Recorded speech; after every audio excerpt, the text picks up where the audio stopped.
So this is the voice actor Hudson Thames who plays Peter Parker's Spider-Man. And he was complaining about the show potentially being annoying and woke. But I'm like, bro, you look like a living Kurt Hummel from Glee. You should be the last person complaining about something being like, come on now.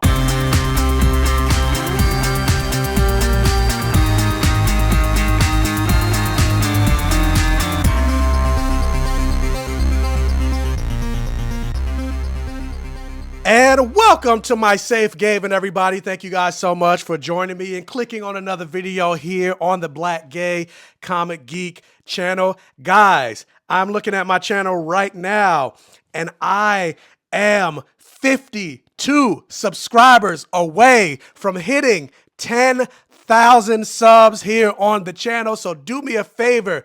Share this video with people that you know that might be interested in talking fantasy or queer representation. With that said, let me introduce myself. If this is your first time checking out one of my videos, my name is Michael. I call myself the Black Gay Comic Geek, and I always say the things that I love to talk about on my channel has blood, sex, gore, and magic, or any variation of the four. So I like to talk about fantasy. I like to talk about superheroes, comic books, animated movies, horror movies, and of course I like to talk about black representation and queer representation. So if that's something that you are interested in, if you think representation matters, and through representation it equals normalization, do me a favor, help me reach that milestone. Hit that subscribe button. Share this video with your friends that will also be interested in subscribing as well. Like, share, comment, interact on this video and all my videos for the all gay rhythm. Hit that like button and it'll tell YouTube that this video is worth getting out there. This video is worth recommending to other people so their eyes can get on it and they can subscribe to the channel so I can hit that 10,000 milestone here on the channel, and then even go beyond. Like they say on Meet the Robinsons, keep moving forward. Now, with that said, guys, we are here to talk about the newest MCU property, the newest MCU animated series called Your Friendly Neighborhood Spider-Man. This series was actually originally supposed to be a prequel to the Tom Holland MCU Spider-Man. Like you also see there's certain callbacks to the MCU and Civil War. I'll get into that later, but then they eventually shifted the premise of the story and just made it an Elseworld alternate universe version of Spider-Man. So they're basically able to do whatever they want, and you see that with Coleman Domingo as Norman Osborn. You see a Nico Minoru, etc., etc. So with that said, this is going to be a spoiler review for the first two episodes. The first two episodes did drop yesterday, so hopefully you've already watched those first two episodes. If not, check out the first two episodes and then come back here. But with that said, first two episodes, Your Friendly Neighborhood Spider-Man. The synopsis of the show is Your Friendly Neighborhood Spider-Man explores Peter Parker's origin story and early days using the Spider-Man persona. The series is set in an alternate timeline within the multiverse where Norman Osborn becomes Peter Parker's mentor instead of Tony Stark, as it happens in the MCU. So yeah, to go back to what I mentioned in the intro, for those of you that may not have known what I was referencing, so the voice actor Hudson Thames, who plays Peter Parker Spider-Man, he was also the same person that voiced Peter Parker Spider-Man in Marvel's What If, which is why he was offered the role. Out of all the actors, he was the only one that didn't have to audition. They just gave it to him. Talk about DEI. But he did an interview with Collider like the day before the show was slated to come out, and basically mentioned how when he was first asked to do this show, his biggest fear was that the show was going to be annoying and woke.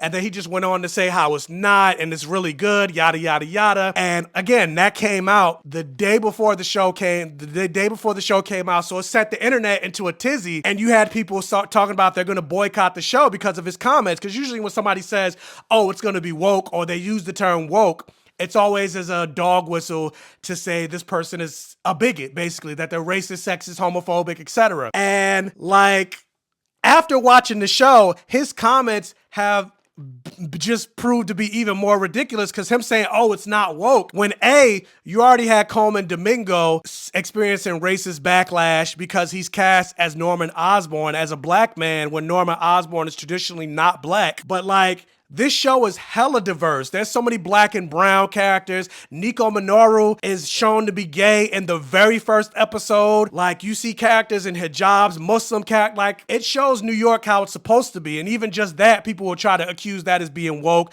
because they're used to shows like Friends that takes place in New York where it's all white people. But like, you even see a scene with like Lonnie Lincoln experiencing racism when he was on the train, and like the white family, like they look at him and they walk away, or how Lonnie Lincoln was like followed by the cops. I'm like, this show has got gay characters. Like, this show is hella woke. What is he talking about? What is his definition of woke? But with that said, I do want to address something like for the people that saying they want to boycott the show because of those comments. Even though his comments were asinine, he's stupid, he's a bigot, maybe he needs to be replaced in season 2. I don't think the show needs to be boycotted for that, because A, it's just one stupid actor, but also, what about all the black and brown people that have, or Asian people that are voicing these characters? Amadeus Cho, you have Zeno Robinson playing Harry Osborn. Jeff Trammell is a black man who is the showrunner for this show. How often do you see, these shows getting ran by a black showrunner? Like, you think about X-Men 97, and then what happened with Bo DeMaio, he got fired. And then, you're getting this show, another opportunity where there's a black showrunner at the helm. And then all the writers and people behind the scenes on the show, like, they shouldn't suffer because this one actor is an idiot, basically. So I'm not going to boycott the show for that. And so I just wanted to give that little bit of backstory for those of you that didn't really know what the reference was at the beginning of the video. But anyway, getting into the episode, we see that this is an Elseworld story. It's an origin story for Peter Parker Spider-Man. And first 2 episodes in, I'm really enjoying the show so far. And Spider-Man and even X-Men show that, yes, you can do movies with these characters, but Spider-Man and X-Men particularly, I think this show goes to show it, and even X-Men 97 or X-Men Evolution, etc., shows that like X-Men and Spider-Man really do better in TV form than in movie form, because especially with Spider-Man being your friendly neighborhood Spider-Man, you get to see more of that in television form than you do in the movie, because in movies it's about the big overarching plot and not just about him saving, your everyday neighborhood. You can do that in a TV show more so than a movie, because you could do your like villain of the week while also doing your main big bad, almost like it all goes back to Buffy the Vampire Slayer, where you can have Buffy take out like your vampire here and there, but then still have your main overarching plot throughout the season. But then also getting to see more of the development of these relationships and these characters, like Spider-Man's interpersonal life outside of being Spider-Man. Like, even getting to see that shift where the show shifted protagonist perspectives, where you got to see that moment in episode 2 where it followed Lonnie Lincoln home from school and getting to see his home life, and how we always talk about how it's hard for Peter Parker and how Peter Parker is always struggling to pay bills and everything like that. But compared to Lonnie, he has a much better home life. And if you know the name Lonnie Lincoln from the comics, I feel like the reason that they showed that is so we can get a connection to Lonnie's character, only for him to potentially end up where his character is going to end up. But it is an Elseworld story, so who knows? That might not be the route that his character goes. But again, you Google the name Lonnie Lincoln, or if you know the comics, you know who Lonnie Lincoln is. But on the flip side of that, Ned Leeds in the comics is the Hobgoblin. They're clearly not going that route with Ned's character in the MCU. Basically, Ned in the MCU is Genki, who's Miles Morales' best friend. It's just, they just gave his name Ned Leeds. And speaking of Miles Morales, I think that's the kind of sad thing about like a lot of these new interpretations of Peter Parker. Like, a lot of what they're giving Peter Parker, whether it's the MCU or even in this show, a lot of it is from Miles Morales, with the community that he's building, the friends, the type of school he goes to, the mentor figure. All of this stuff is taken from Miles Morales' story, but they're just giving it to Peter Parker, who's the more well-known version of Spider-Man. Like, Peter Parker in the original 60s version of the like, he was a loner. He had friends, yes, but not really. He didn't have a mentor figure. He figured out and was Spider-Man all by himself. And then also, they love putting Peter Parker Spider-Man in high school, where most of the stories that we know and love and the iconic stories from Spider-Man aren't during his time in high school. It was when he was in college. Gwen Stacy, the Venom symbiote, Mary Jane, Norman Osborn, all of that stuff was when he was already in college. But going into that, we see that the episode opens with Doctor Strange. He's fighting like a Venom symbiote type of creature, and you could tell by his reaction that he is not the Doctor Strange of this universe, because when he sees Midtown High School, he's like, oh, I'm not supposed to be here, or whatever. And then it kind of makes you wonder, is that the 616 version of Doctor Strange, or is that another alternate universe version of Doctor Strange? Because also, we kind of saw in the 616 that our version of Doctor Strange, Benedict Cumberbatch, doesn't know how to travel the multiverse. He doesn't have the ability to travel the multiverse. That's what America Chavez was for. And same with Wanda Maximoff. She doesn't have the ability to travel the multiverse.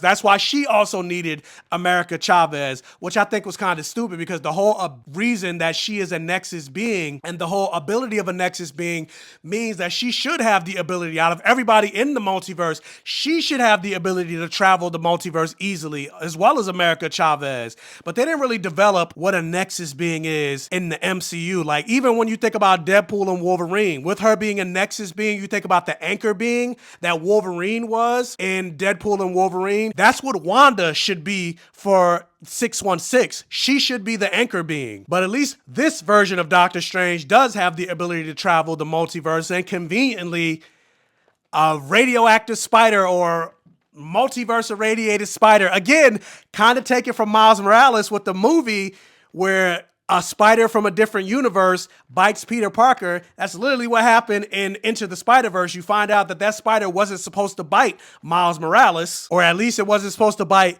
that universe's version of Miles Morales. But the same thing happens. That spider bites Peter. He ends up getting the Spider-Man powers, and thus begins the show. And interestingly enough, this show was originally supposed to be a prequel series to the Tom Holland Spider-Man that we know. This was supposed to be called Spider-Man Freshman Year.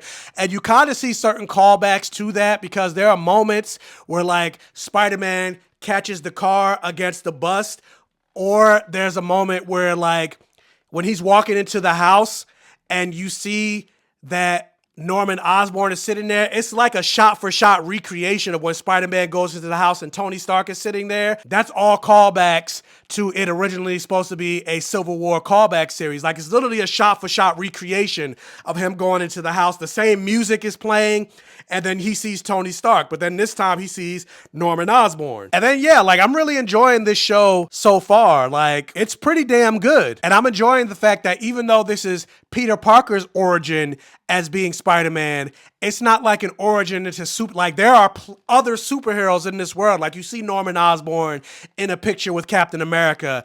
Peter Parker has an Iron Man, like Aunt May has an Iron Man thing in her car. Even though he doesn't know who Doctor Strange is in this world, he's not surprised at the fact that there was like a wizard showing up. So I don't know if this version or this world has the Avengers, but there are Avengers-like characters in this world. So I appreciate that it's not just like, oh, Spider-Man is the first and only superhero, no other superheroes exist. It's like, no, it's just his first foray into superherodom, but there are other heroes. And there is a tease. I did read somewhere that Daredevil is slated to show up in an episode or two in the show, so that'll be exciting. But one thing that I am somewhat disappointed in, this is like a small criticism, my only real criticism regarding this show is there's only going to be 10 episodes. This show should be at least like 18 episodes, because also, considering we got these first 2 episodes, I would say, being that there's only 10 episodes, after 2 episodes, I was just like, nothing kind of really happened. Like, the way these first 2 episodes ended, you would think, again, this would be like an 18 episode arc and not just 10 episodes. Being that there's only 10 episodes, I'm like,